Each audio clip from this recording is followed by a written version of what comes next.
नुकत्याच पार पडलेल्या ओबीसी मेळाव्यामध्ये छगन भुजबळांनी एक विधान केलं, ज्यामध्ये ते म्हणाले की गोपीनाथ मुंडेंचे खरे वारस हे धनंजय मुंडे आहेत. यावरून एक वादंग पेटले, कारण की धनंजय मुंडे आणि जे काही पंकजा मुंडे त्यांचं आत्ताच कुठेतरी चांगलं सुरळीत सुरू झालं आणि अशा परिस्थितीमध्ये हे विधान केल्यामुळे दोन भावांमध्ये तेढ निर्माण होण्याची शक्यता आहे.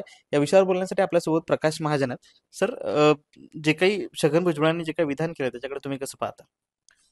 सर्वप्रथम तुमच्या सर्व प्रेक्षकांना दिवाळीच्या हार्दिक हार्दिक शुभेच्छा.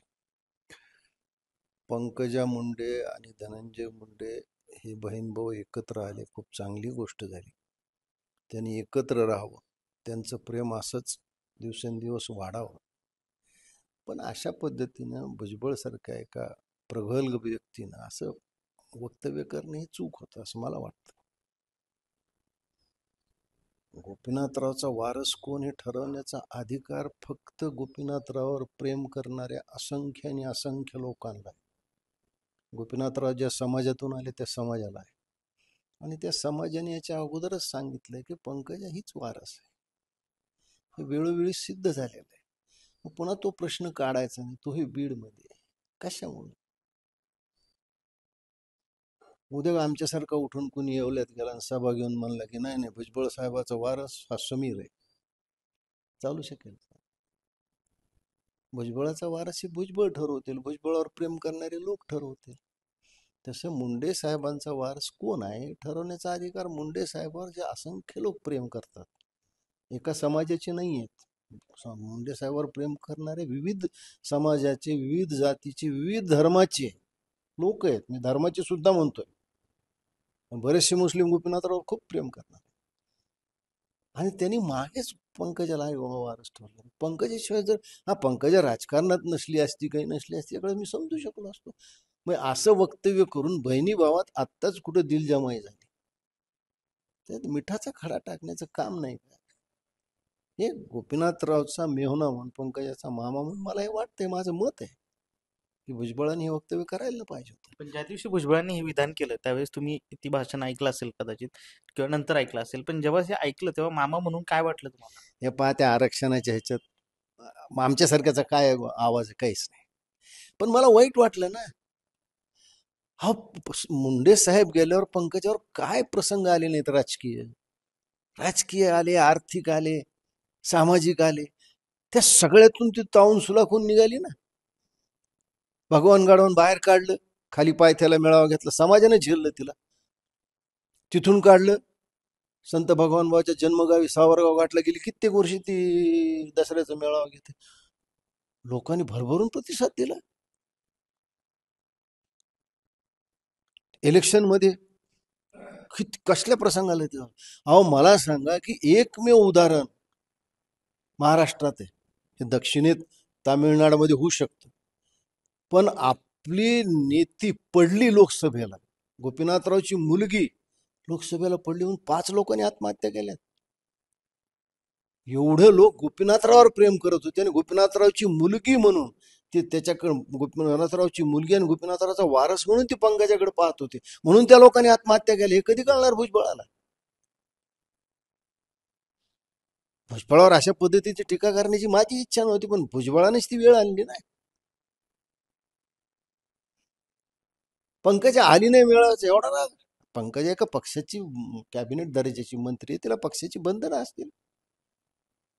ते सगळ्या बंधनातून ओबीसीचा हक्क जपण्याचा ती प्रयत्न करते. मला त्या आरक्षण या विषयावर मला काही फार बोलायचं नाही, पण मला असं वाटतं की गोपीनाथरावचा राजकीय सामाजिक वारस ही फक्त पंकजा, दुसरं कोणी नाही. दोन बहीण भाऊ एकत्र यावे असं सगळ्या म्हणजे मराठवाड्यातसह महाराष्ट्रातल्या लोकांची इच्छा होती. ती संधी किंवा ती गोष्ट, ती घटना आता घडली, दोघं बहीण भाऊ एकत्र आले ना, अशा परिस्थितीमध्ये हे विधान करणं आणि याच वेळेला नेमकं करणं, तुम्हाला काय अंदाज वाटतो? मी काय म्हणलं, बहीण भाऊ एकत्र आले, आम्हाला खूप आनंदाची गोष्ट आहे ना. मी तर त्यांना म्हणलं की त्यांचे प्रेम दिवसेंदिवस वाढत जावा, स्नेह वाढत जावा. पण असं वक्तव्य केल्यावर काय होतं? अशा वक्तव्याचा फायदा काही समाजकंटक घेतात आणि दोघांमध्ये पुन्हा फूट पाडण्याचा प्रयत्न करतील. हे हवंय का भुजबळला? कदाचित धनंजयच्या मनात नसेल, पंकजाच्या मनात नसेल, पण असतात ना लोक तसे. ह्या बहिणी भावाचं प्रेम कसं वाढीस लागेल? कारण राजकारणच हे नसतं. बहिणी भावाचा आधार एकमेकाला इतर गोष्टीत असतो. कौटुंबिक असतो, सामाजिक असतो, काही वेळा तो आर्थिक असतो. कशामुळे तुम्ही बोललाय?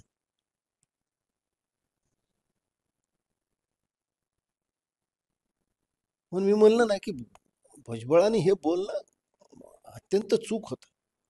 यापुढे पंकजा मुंडेंवर जर असा वार झाला तर काय भूमिका असेल? अहो नेहमीच मी पंकजा काय मुंडे साहेबांच्या हयात होते नंतर सुद्धा मुंडे साहेबाचे, कारण हे माझं कर्तव्य, हा माझा हक्क आहे, माझा अधिकार आहे. आणि त्याच्यापेक्षा माझं कर्तव्य आहे हे बोलणं. ते कुणाला आवडो ना आवडो, मला त्याच्याशी काही घेणं देणं नाही. मी सभ्य भाषेत माझा निषेध व्यक्त केला. मी काही असभ्य भाषा वापरली असं काही नाही. पण अशापासून इथे वक्तव्य करून, असे खूप वक्तव्याच्या अगोदर पंकजाच्या बाबतीत झाले. काय झालं त्याच्यातून? अहो पंकजाच्या शिरावर जो मुकुट आहे तो किती काटेरी आहे, तिच्या रस्त्यावर किती काटे आहेत. एक महिला असल्यामुळे तिच्यावर बंधन आहेत. एक सुशिक्षित महिला आहे, एक संस्कारित महिला आहे. वडिलाचे काही संस्कार आहेत, ती कधी शब्दानं कुणाला दुखवत नाही. त्या गोष्टीत बोलू शकणार नाही, कारण छगन भुजबळ हे मुंडे साहेबांचे सहकारी मित्र. अरे आपणच मित्राच्या मुलीचा वारसा नाकारतोय, हे कसं काय म्हणजे तुम्ही बोलताय? आणि एकीकडे मला म्हणतात गोपीनाथराव मला लहान भावासारखे. मला आठवतं ते सिन्नर जवळ गोपीनाथरावच्या पुतळ्याचं उद्घाटन, त्या गावाचं नाव मला स्वतः छगन भुजबळ म्हणले की मी आयुष्यात दोनदाच रडलो. एकदा माझे भाऊ गेले आणि एकदा गोपीनाथराव. मग त्यावेळेस का म्हणले नाही तिथं? तिथं तर म्हणले पंकजा वारस आहे. आणि आता इथं कसं बोलताय तुम्ही? हे चूक आहे, मला नाही पटलं. करुणा मुंडे पण म्हणतात की धनंजय मुंडेच वारस. त्या व्यक्तीला माझी एवढीच हात जोडून विनंती की तिनं धनंजय मुंडेची बदनामी जरी थांबवली तर मुंडे परिवारावर खूप उपकार होतील. ते ठरवतील वारस मुंडे परिवार आपसात बसून कोण कोण वारस आहे. अजून मुंडे परिवारातले ज्येष्ठ मंडळी म्हणजे स्वतः धनंजय मुंडेची आई आहे, माझी बहीण म्हणजे धनंजय मुंडेची काकी आहे, आणि धनंजय मुंडेचे अजून दोन लहान काकी आहेत. या चौघी जणी घरातल्या ज्येष्ठ आहेत. हे ठरवतील काय करायचं ते, बाकीची काही गरज नाही. धन्यवाद. नक्कीच. तर हे होते प्रकाश महाजन यांनी सांगितलं की पंकजा धनंजय मुंडे यांना वारस ठरवण्याचा अधिकार छगन भुजबळांना नाहीये. त्यांनी त्यांच्या कुटुंबातला वारस ठरवावा. आणि त्याचबरोबर पंकजा ज्या काही करुणा मुंडे यांनी जे काही वक्तव्य केलंय त्या विधानानंतर त्यांनी जर का धनंजय मुंडेवरची विधानं थांबवली तरी उपकार होतील असं विधान त्यांनी केलं. सुशील राऊत, महाराष्ट्र टाइम्स, छत्रपती संभाजीनगर.